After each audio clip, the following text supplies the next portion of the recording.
reaction to hosting and who's coming? Yeah, just thankful. Of course, a coach thinks about the field first. Man, a Penn team that's won 8 straight and just absolutely dominated their region. Southern Miss and Scott Berry already announcing his retirement, and Coach Ostrander gets the opportunity to lead that program, and I know Southern Miss how they want to go out after another great season. And then Samford, a team that won 3 games in one day to get the automatic qualifier. I'm very well aware. And we've played Samford. That's the one team in this field that we've already played this year.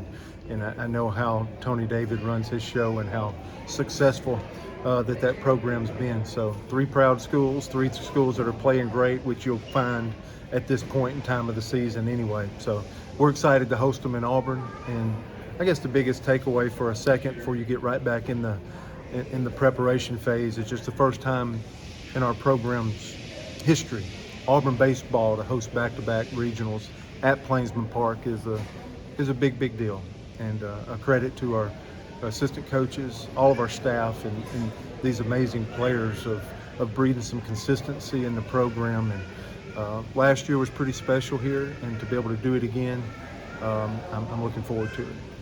Coach, we talked about this being your 5th postseason appearance in the 6 years you've been here. Just kind of talk about your impact and continue the success year in year. I don't know. I just, I'd been in the league for a long time as an assistant. I would say we had a feel of what a template would be, although this college baseball is changing quickly, and it is different. But, I think about Brian Shoup. I think about David Perno. I think about Tom Slater. I think about John Cohen.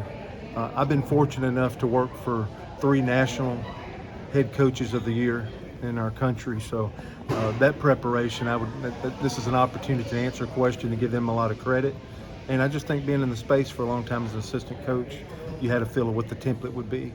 And hopefully the best is yet to come. There's a lot of boxes we still haven't checked. But at the same time, I guess the last piece would be I was here for 3 years as an assistant at Auburn. And it almost took a decade to get back and get this opportunity, and I think there was a lot of preparation, not only from the people that I coached for, but from my own personal time here at Auburn before. Coach, you've had a team that's already been in the College World Series a year ago. You got a large number of those guys back. How valuable is that experience that they had getting to that point, and how do you think that'll help your run this year? Well, things are possible, but I can't tell you how incredibly difficult it is to get there. And even to get to this stage, to be able to be one of the 16 teams to host.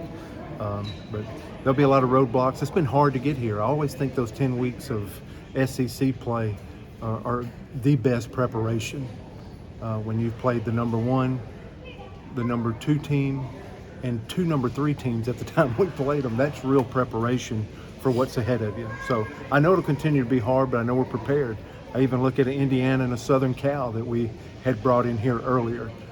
This schedule really probably provided opportunities for us, and I'm hoping as a coach that it's the preparation that is hopefully needed to hook it up and play your best baseball of the season right now.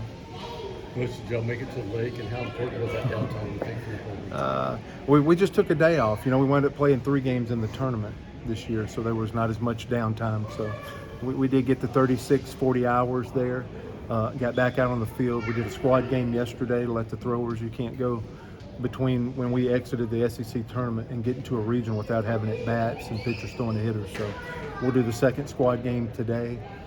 We'll do an early practice and start tapering our practice activities, and we'll actually be up at Lake Martin tomorrow. Memorial Day is kind of tough time to go out there and fight all those boats and people on Memorial Day. So the day after might be a little quieter out there tomorrow, and we'll get out there tomorrow afternoon and spend some time around the dock and some good food. We'll get some oysters, we'll get some catfish in us, and we might even get the pontoon boat to bring some ice cream and stuff in. So we got a good few hours set after a good practice tomorrow. So Lake Martin, here we come.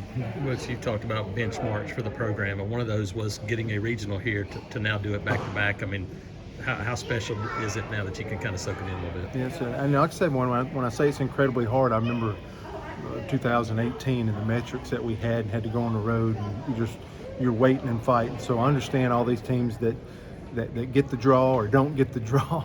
I understand. I've lived it for you know, a lot of our career and stuff. So, but just for this community, you know, I heard from our mayor. I heard from, you know, I know the impact. That's just an example of the impact that you hear from. You hear from the football coach. You hear from people in this community and people that have worn this uniform before. It's a big deal to have it here at home. And it's a lot more people that are going to visit a Frank Thomas statue this coming week.